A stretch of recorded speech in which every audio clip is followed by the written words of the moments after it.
মকন্দপুরের আশেপাশে ভুলেও কেউ যেতে চায় না। যার যতই বুকের পাতা হোক না কেন, ওই গ্রামের আশেপাশে যাওয়ার কথা কেউ কর্ণপাতই করে না। কেন জানেন? চলুন দেখে আসি।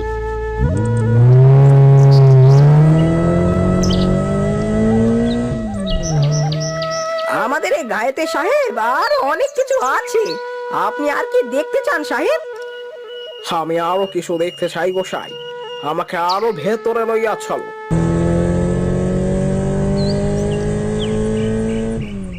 আচ্ছা, ওই গ্রামটা কেমন? ওখানে কজন লোক বাস করে? না না সাহেব, ও তল্লাটে কেউ যায়নি। ওখানে বড্ড ভয় আছে গো সাহেব। কেন? ওখানে কি আছে? আমাকে লইয়া চলো এক্ষুনি। ও গায়ের হাওয়া ভালো নি গো সাহেব। কামরূপ কামাখ্যার যেন প্রতিচ্ছবি, নাম মুকুন্দপুর। কামরূপ কামাখ্যা কি হে গোসাই? ভারতেই আছে। সেখানে সকলে জাদু টোনা করে, বিভিন্ন ভূত প্রেতের আনাগোনা। দিনের বেলাতেও কেউ যায়নি। ও গায়ের মানুষেরা নিজেদের মতোই থাকে সাহেব। কখনো গা ছেড়ে বের হয়নি ওই গোষ্ঠী। হা হা হা হা, তুমি বড্ড ভীতু আছো গোসাই। আজকাল ওসব ভূতের ভয় পায় নাকি কেউ? আমাকে ওখানে লইয়া চলো, না হলে কিন্তু তোমাকে গুলি করিয়া মারবো বলিলাম। সে সাহেব, আপনি মরলে আর ঠেকাবে কি? তবে আমি ওখানে যাবনি। ওখানে গেলে আরো ভয়ানক ভাবে মরতে হবে। আপনি একাই যান। বেশ বেশ, আমি একাই যাব। তুমি এক্ষুনি নামিয়া যাও আমার জিপ থেকে। গোসাই নেমে যাওয়ার পর সাহেব জিপ থেকে একাই গেল মকন্দপুরে। সাহেব গিয়ে দেখলো সেখানে কেউ নেই। গ্রামটাও বেশ পরিপাটি, অন্য সব গাঁয়ের মতোই। হ্যাঁ, কি এখানে তো কেউই নাই? তবে কি গোসাই আমাকে মিথ্যে বলিল? না, আর একটু এগিয়ে দেখি।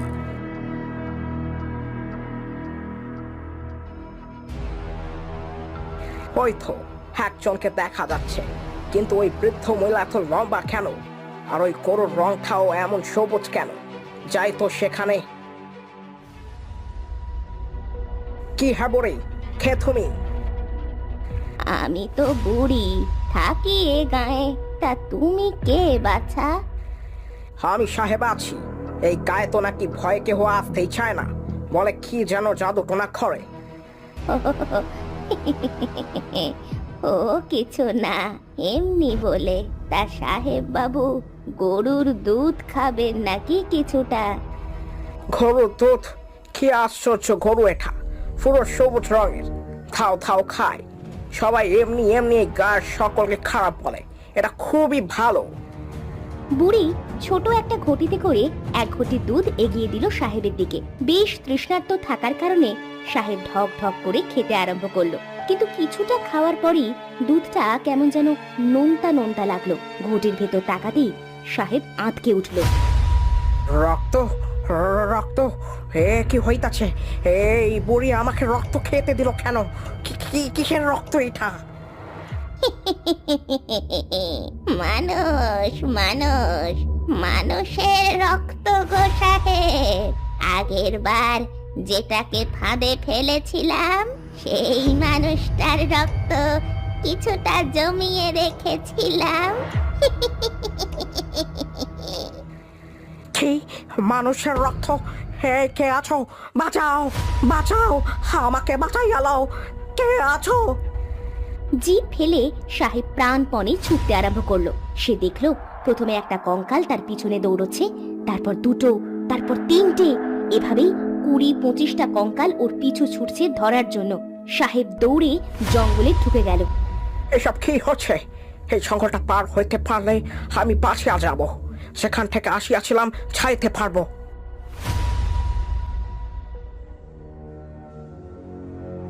হ্যাঁ, কি আমি আবার এই গ্রামে ফেরত আসলাম কিভাবে? এখন কি হবে? আমি আবার এই গ্রামে ফেরত আসলাম কিভাবে? কি এত মানুষ, এরা কোথায় ছিল এত সময়? বাঁচাও, আমাকে বাঁচাও! এই গা হলো আমার, বুঝেছিস? মানুষের রক্ত মাংস দিয়ে আমি এই গায়ে সকলকে বাঁচিয়ে রেখেছি। এই সকলে ধর বেটাকে, আজ ওর মাংস দিয়েই আমি শয়তানকে তৃপ্ত করব। সকলের মধ্যে একটা গোল বেঁধে গেল। জীবিত অবস্থায় সাহেবকে সকলে মিলে খামচে টেনে হিঁচড়ে ছিঁড়ে ফেললো। সকলেই মহা আনন্দে খেতে শুরু করলো, যেন কত বছর ধরে সকলে এই দিনটার জন্য অপেক্ষা করছে। বুড়ি কিছুটা মাংস আর রক্ত তার সবুজ গরুর পায়ের কাছে রেখে জোরে জোরে শয়তানকে আহ্বান করতে লাগলো। আয়, আমার ভেট গ্রহণ কর শয়তান, আয়। হঠাৎ সবুজ গরুটা টকটকে লাল হয়ে গেল আর সেই পান পাতায় রাখা রক্ত আর মাংস খেতে আরম্ভ করলো। দেব দেব, তুমি বেশি করে মানুষ পাঠাও, আমরাও বেশি মানুষ বলি দেব। যখন এসব ঘটনা ঘটছিল তখন গোসাই গিয়ে হাজির জমিদার বাড়ি। জমিদার মশাই, আপনার মা আজ হয়তো সাহেবকে খেয়েই ফেলেছে। আমি কত না করলুম গায়ের ভেতরে যেতে, তাও সাহেব গেল। মানে কি হয়েছে খুলে বলো। গোসাই সব খুলে বলল জমিদারকে। না, এমন আর হতে দেয়া যায় না। আমার মা বছরের পর বছর শয়তান পূজা করে আজ গ্রাম ছাড়া হয়েছে। সে নিজের বাপে নিজের জমিদারি হারিয়েছে, তখন পাশের গায়ে শয়তানের রূপী গরু নিয়েও এই সবই করে যাচ্ছে। এর একটা বিহিত হওয়া চাই। আমি এক্ষুনি যাব। এ কি সর্বনেশে কথা হুজুর! আপনি গেলে আপনার যদি কিছু হয়ে যায় তবে আমরা যে অনাথ হয়ে যাব হুজুর। সেই শয়তান পূজারী বুড়ি আমার মা। সে আর যাই করুক, আমার ক্ষতি করবে না। আজ ওই শয়তান গরুকেই আমি ধ্বংস করব।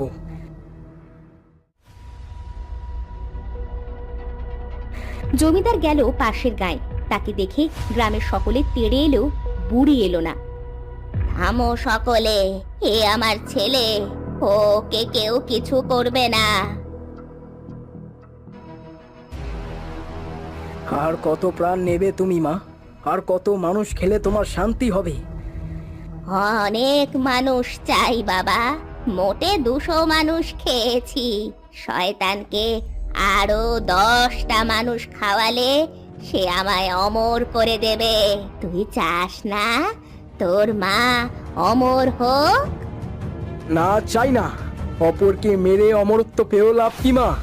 সারা জীবন বেঁচে থাকাও একটা শাস্তির মতোই। আজ এসব শেষ হোক মা। মানে কি বলতে চাস তুই? তুই আমার ছেলে, তাই তোকে আজ অব্দি কেউ কিছু বলেনি, কিন্তু বাড়াবাড়ি করলে তোকেও ছাড়বো না, এই বলে দিলাম। তোমার এইসব কথায় আমি ভয় পাই না মা। আমি তোমার ওই শয়তানকে আজ মেরেই ফেলবো। না, ধর সবাই ওকে। আমার গরুর কাছে যেতে দিস না, ওটাই শয়তানের আমার কাছে আসার মাধ্যম। ধর ধর ওটাকে, আটকা, ওরে ওরে আটকা। সকলেই তেড়ে এলো জমিদারের দিকে, কিন্তু জমিদার তার কাছে থাকা তরোয়াল দিয়ে গরুর গলা নামিয়ে দিল। সাথে সাথে আশেপাশে থাকা সকল মানুষের আত্মা, ভূত আর জমিদারের মা আগুনে পুড়ে মারা গেল।